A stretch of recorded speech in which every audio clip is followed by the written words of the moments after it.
China first, and then we'll get to Mexico. Right. Nothing happened this week in D.C., but did we expect it to? Do you believe the two sides are still on track to make some kind of a deal?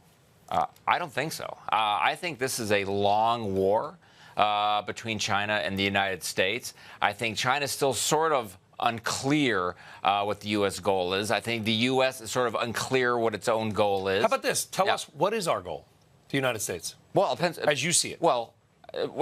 I think the goal. I mean, I think I know what the goal. The goal should be. That's why we have you on. The goal should be worrying about the technology transfer. I think the goal should be worrying about stealing intellectual property. To the extent that you're going to worry about that stuff and not focus on what you should be doing as a country, make yourself more innovative. That's what we should be concerned with. Now, you have people in the White House, some of whom are like the president, very worried about the trade deficit. You have others who are worried about supply chains, who are worried about the technological issue. So I think China's not quite sure what a deal looks like. And if the end game is supposed to be them to abandon like their industrial policy, their Made in China 2025 plan, to get rid of the subsidies, if that's what the end game is supposed to be, they're not going to do that end game. Okay, right now we've got tariffs on, I think, $50 billion in products. But let's be clear, it's not $50 billion in tariffs. It's right, it's a tariff billion, on that. Yeah, sure. 25%, $12.5 billion if all those products come in. These are, not to make light of it, but they are still very small numbers. Right. But do you fear it gets bigger from I think it is going to get bigger. I think it's going to get bigger because But isn't the Eurozone the worry, not China? This car tariff the president talks about? Listen, I mean, economically for the United States, listen, I think all these tariffs are not good. They're not. These are not like a tailwind for growth. And I think eventually you're going to see tariffs on the whole kit and caboodle of U.S. trade with China, because ultimately I think to the extent that the White House has kind of figured out, and this is what they've stressed changing the Chinese economic model.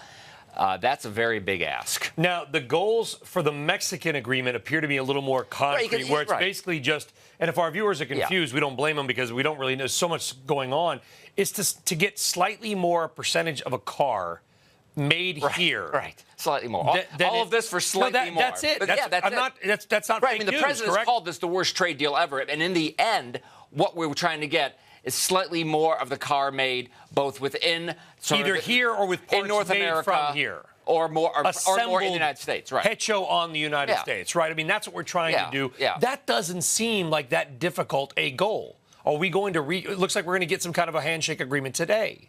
Well, I don't know if it's going to happen today. And remember, and after Mexico, we still have to get. I mean, this is not going to be solved. It needs to be a three-country deal. That's the rules. That's the authority of the U.S. Trade Representative. So it needs to be a three-country deal. I think eventually that happens. There's things Canada want, and you can kind of futz with those content numbers.